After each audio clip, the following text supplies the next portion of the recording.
ఓం సాయిరామ్. శ్రీ సచ్చిదానంద సమర్థ సద్గురు సాయినాథ్ మహారాజ్‌కి జై. మన సాయి కుటుంబ సభ్యులందరికీ నమస్కారం అండి. ఎలా ఉన్నారు? ఏం చేస్తున్నారు? మీ అందరూ కూడా సంతోషంగా, క్షేమంగా, ఆరోగ్యంగా ఉండాలని, ఆ సాయినాథుని యొక్క ఆశీస్సులు మనపై ఎప్పుడూ ఉండాలని మనస్ఫూర్తిగా ఆ సాయిని వేడుకుంటూ ఈరోజు వీడియోను మొదలుపెడుతున్నాను. ఇక ఈరోజు వీడియోలో బాబాగారి సందేశం ఏమిటి అంటే, నీకున్నటువంటి చేదు రోజులకు ఇక స్వస్తి పలికి ఈ సాయి చెప్పే మాటలను మనసారా ఆలకించు. నూతన జీవితానికి స్వాగతం పలుకు అని అంటున్నారు. మరి ఈ సందేశంలో ఉన్నటువంటి అర్థం ఏమిటో తప్పక తెలుసుకుందామండి. అంతకన్నా ముందు మన ఛానల్‌ను కనుక ఎవరైనా కొత్తగా ఫాలో అవుతున్న వారైతే ఛానల్‌ను సబ్స్క్రైబ్ చేసుకొని, వీడియో కనుక నచ్చినట్లయితే లైక్ చేసి సపోర్ట్ చేయండి ఫ్రెండ్స్. ఇక బాబాగారి సందేశం గురించి తెలుసుకుందాం. నీకున్నటువంటి చేదు రోజులకు ఇక స్వస్తి చెప్పి, మనసారా ఈ సాయి చెప్పే మాటను ఆలకించు. నీ జీవితంలో రాబోతున్నటువంటి నూతన జీవితానికి స్వాగతం పలికేందుకు సిద్ధంగా ఉండు. ముందుగా నీకు శుభాకాంక్షలు. ఎన్నో రోజులుగా ఎదురు చూస్తున్నటువంటి, అసలు నెరవేరనటువంటి నీ కోరిక ఇప్పుడు నెరవేరబోతోంది. ఇది సాధించడానికి నువ్వు చేసినటువంటి కృషి సామాన్యమైనది కాదు. అవును కదూ! నీ కష్టానికి తగినటువంటి ఫలితం వచ్చింది. నువ్వు ఆనందంగా ఈ సాయి మాటను సంతోషంగా విను. దేనికైనా సరే నీ విజయం అందుకునేందుకు ఇక నీవు సిద్ధంగా ఉండవలసిందే. దీని గురించి నువ్వింకా ఆలోచించనవసరం లేదు. ఈ విజయాన్ని ఆపేవారు లేరు. అయితే ఇక్కడితో ఆగిపోవద్దు. ఇంకా ఎన్నెన్నో విజయాలు నీవు సాధించాలి. ఉన్నతమైనటువంటి స్థాయికి ఎదగాలి. నీకు ఇప్పటి వరకు ఉన్న కఠినమైనటువంటి పరీక్షాకాలం దాటివేశావు. ఇకపై నువ్వు ఏదైతే చేయాలనుకుంటున్నావో దానికసలు ఎదురే లేదు. నీవు ఏది చేయాలనుకుంటున్నావో దానిని నిర్భయంగా చేసుకోవచ్చు. అలాగే నీ మనసులో ఉన్నటువంటి వ్యతిరేకమైన ఆలోచనలు మాత్రం బయటకు పంపించేశాయి. ఎందుకంటే అవే నిన్ను ఎక్కువగా కృంగతీసేలా చేస్తాయి కాబట్టి. నీవు అనుభవించవలసినటువంటి పాపకర్మలన్నిటినీ తొలగించుకొని చక్కగా బయటపడ్డావు. ఇకపై ఎలాంటి అడ్డంకులు రావు. ఏది చెయ్యాలన్నా ధైర్యంగా చేయవచ్చు. విజయ తీరాలు నీకు ఎప్పుడూ చేరువ కావడానికి సిద్ధంగా ఉంటున్నాయి. అయితే ఒకటి గుర్తుపెట్టుకో. నీలో గర్వం అనేది మాత్రం ఎన్నటికీ దరిచేరనివ్వవద్దు. నిన్ను నమ్ముకొని ఉన్నవారి నమ్మకాన్ని కూడా ఎప్పుడూ వమ్ము చేయవద్దు. కష్టకాలంలో సహాయపడిన వారిని కూడా అస్సలు మర్చిపోవద్దు.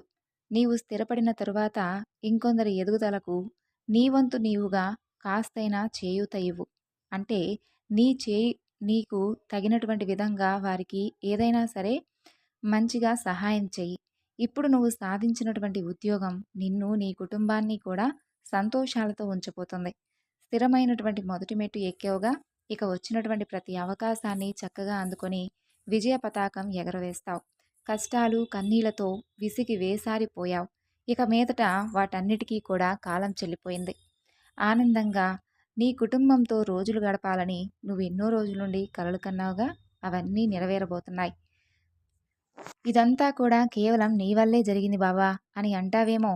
నాకంటే కూడా నీ శ్రద్ధాశక్తులు, అలాగే నువ్వు చేసినటువంటి కృషి వలన ఈరోజు విజయదిశగా నిన్ను నడిపించాయి. అనుకున్నది ఏదైనా సరే సాధించాలి అంటే కావలసినవి కేవలం అవే కదా. నీవు నన్ను అడిగినవి కూడా అవే. బాబా, నాకు ఏదో ఒక ఉన్నతమైనటువంటి ఉద్యోగాన్ని కల్పించు. ఆ తరువాత నా కుటుంబానికి నేను అండగా నిలబడేలా నాకు ధైర్యాన్ని కల్పించు అని అడిగావు. అందుకు నీకు సహాయ సహకారాలన్నీ పూర్తిగా లభించాయనుకుంటున్నాను. ఈరోజు నువ్వు ఆనందంగా గడపడానికి మొదటి మెట్టు కూడా పడింది. ఇక నుండి జీవితంలో ఎదురు తిరిగి చూసుకోవాల్సినటువంటి అవకాశమే రాదు నీకు. అలాగే మరొక కల కూడా నెరవేరబోతుంది. ఎప్పటికైనా సరే నా సొంతింట్లో నివసించాలనే కోరిక నాకు చాలా ఎక్కువగా ఉంది బాబా అని అడిగావుగా. అలాగే ఎన్నో సంవత్సరాల నీ కోరిక ఇప్పుడు అడుగు పడబోతుంది. నా సన్నిధిలో కూర్చొని బాబా, సొంతింట్లో నివసించాలని ఉంది తండ్రి, అనుగ్రహించు అని వేడుకునేదానివి. కానీ నీవు అడిగిన వెంటనే నేను ఇవ్వలేకపోయాను. ఆ సమయం రావడానికి చాలా సంవత్సరాలే పట్టింది. ఇప్పటికి నీకు అదృష్టం కలిసొచ్చింది. నీ కోరిక ఆలస్యమవుతున్న కొద్దీ నీలో ఆందోళన కూడా నేను గమనించాను. అలాగే నీవు నాపై ఉంచినటువంటి నమ్మకాన్ని కూడా నేను గమనించాను.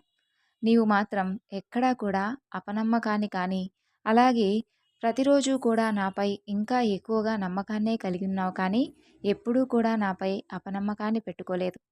నీవు కోరినటువంటి కోరిక న్యాయబద్ధమైంది. కాబట్టి అలాంటప్పుడు ఎందుకు నెరవేరదు చెప్పు? నువ్వు అంతగా నీ స్వగృహం కోరుకోవడంలో కారణమైతే ఉంది కదా. నీ కోరికేమీ ఇతరులకేమీ హాని కలిగించేదైతే కాదు. దానివలన ఎవరికి ఏ అన్యాయం కూడా జరగదు. కాబట్టి దాని గురించి నువ్వు అస్సలు దిగులు పడనవసరం లేదు. నీవు నీ కోసమే కాకుండా నీలా బాధపడే వారందరికీ కూడా మంచి చేయమంటూ వేడుకుంటూ ఉంటావు కదా! నీలో ఉన్నటువంటి మంచి లక్షణం అదే. అదే నాకు ఎంతో ప్రీతికరం. ఇలాగే ఎప్పుడూ కూడా నలుగురు మంచి కోరుతూ ఉండేవారు, వారు సంతోషంగా, ఆనందంగా గడుపుతారు. బాబా, మనసంతా కూడా ఇలా ఆశలతోనే నిండిపోయింది. ఎన్నో సంవత్సరాల నా కల కలగానే మిగిలిపోతుంది. దాని గురించి నువ్వు ఎప్పుడైతే మంచి సమయం ఇస్తావో అప్పటి నుండి నేను ఆనందంగా గడపగలను అని ప్రతిరోజు కూడా అడిగావు. నీ సమస్యను నేను దృష్టి సారించి మరీ చూశాను. బాబా, దీని గురించే నేను ఎక్కువగా దిగులు పడుతూ ఉన్నానని నీకు కూడా తెలుసు కదా! ఆ దిగులును ఎలా పోగొట్టుకోవాలో కూడా తెలియక ప్రతిరోజు నీ సన్నిధానంలో కూర్చొని నాకున్నటువంటి నా బాధంతా కూడా నీకు చెప్పుకొని మరీ వెళుతున్నాను. మనసులో అల్లకల్లోలమైనటువంటి ఆలోచనలు, వీటి నుండి నేను బయటపడాలి, ఎలాగైనా సరే నాకు దారి చూపించండి అన్నటువంటి నీ ప్రార్థన నాకు చేరింది. నీ సమస్య ఏమిటో నాకు తెలుసు. అలాగే నీకు తెలుసు. నేను కూడా చూస్తూ ఉన్నాను. అయినప్పటికీ నీవు ఏ సమస్య లేనట్లుగా నలుగురికి కనిపించాలనేటటువంటి ప్రయత్నం చేస్తూ, ఆ బాధనంతా కూడా మనసులోనే నింపుకొని, ఎలాంటి పరిస్థితుల్లో నువ్వు ఉన్నావో నేను అర్థం చేసుకోగలను. అలాగే ఎలాంటి సమస్యలను నువ్వు ఎదుర్కొన్నావో కూడా నాకు తెలుసు. నలుగురికి తెలియడం మంచిది కాదు. కానీ నీ వాళ్ళకు చెప్పుకో. ఏం కాదు. వారిలో మంచి మాటలు, అలాగే వారిలో నీకు ధైర్యం నింపేటటువంటి మంచి మంచి మాటలు ఎన్నో ఉంటాయి. వాటిని నీవు జాగ్రత్తగా ఆలోచించుకో. మంచి సలహాలను పాటించడం అస్సలు తప్పు కాదు. ఏం చెప్పను తండ్రి, చెప్తే వాళ్ళు కూడా నాలాగే మానసిక వేదనకు గురవుతారని భయంగా ఉంది. నాకేమీ అర్థం కావడం లేదు. ఎలా ఈ సమస్య పరిష్కరింపబడుతుంది? నా వాళ్ళ భవిష్యత్తు నా మీదే కదా ఆధారపడి ఉంది. నాకొచ్చేటటువంటి ఉద్యోగం వల్ల వారి సంతోషాన్ని కానీ, లేదంటే ప్రస్తుతం మా జీవనోపాధి అంతా కూడా నా ఉద్యోగం పైనే ఆధారపడి ఉందని నీకెన్నోసార్లు చెప్పాను. కాబట్టి వారి భవిష్యత్తు నా మీదే ఆధారపడి ఉండడం వలన రోజు రోజుకు నేను ఎక్కువ ఆందోళన చెందవలసినటువంటి అవసరం వచ్చేది. ఏదో ఒక దారైతే చూపించు తండ్రి అని ప్రతిరోజు అడిగాను. నీవు ఈ రోజుకు నా మొర ఆలకించావు. చాలా సంతోషం బాబా. భయపడకు. నన్నే నమ్ముకున్న నిన్ను ఎలా వదిలిపెడతాననుకున్నావు? నేను నీ మంచి కోరి చెబుతున్నాను విను. నువ్వు ఈ సమస్యల మొత్తాన్నుండి బయటపడుతున్నావు. ఖచ్చితంగా నిన్ను నీ కుటుంబంలో ఉన్నటువంటి ప్రతి ఒక్కరూ కూడా అర్థం చేసుకుంటారు. నీ ప్రయత్నంలో వారు నీకు తోడుగా నిలబడతారు. అలా కాకపోతే నువ్వు వాళ్ళను మభ్యపెట్టేటటువంటి ప్రయత్నం నిత్యం చేస్తూ ఉండాలి. అంటే వారికి ధైర్యం నూరిపోస్తూ ఉండాలి. ఒకవైపు సమస్య పరిష్కరింపబడుతుంది కాబట్టి ఇక నువ్వు కూడా ధైర్యంగా ఉండి వారికి కూడా ధైర్యం చెప్పాలి.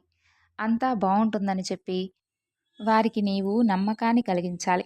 ఇప్పుడు నీకు నేను ఏ విధంగా అయితే నమ్మకాన్ని కలిగించానో అలాగే నువ్వు వారికి తప్పకుండా మంచి మాటలను చెప్పాలి. ముందు ఇంట్లో వారికి నీకు రాబోతున్నటువంటి అద్భుతమైన ఆనందకరమైనటువంటి రోజుల గురించి వివరించి చెప్పు. ఇంట్లో వారికి చెప్పిన తరువాత వారు కూడా కాస్త ఊరట పొందుతారు. తరువాత నీ సమస్యకు తప్పకుండా పరిష్కారం నేను నీకు చూపిస్తాను. అంతా నేను చూసుకుంటాను. ఏదైనా కానీ నువ్వు ప్రయత్నించిందే కదా నిన్ను ఇప్పుడు ముందుకు నడిపిస్తుంది. ఒక్క నెల రోజులు చాలు.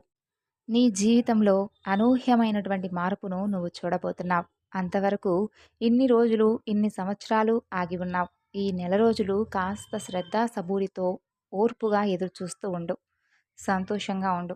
సో విన్నారు కదండి బాబాగారి సందేశం. ఈ సందేశం మీ అందరికీ నచ్చింది అనుకుంటున్నాను. నచ్చితే తప్పకుండా మరికొంతమందికి షేర్ చేయండి. మరొక చక్కని బాబాగారి సందేశంతో మరలా కలుసుకుందాం. అంతవరకు నమస్కారం. ఓం సాయిరామ్. సర్వే జనా సుఖినో భవంతు.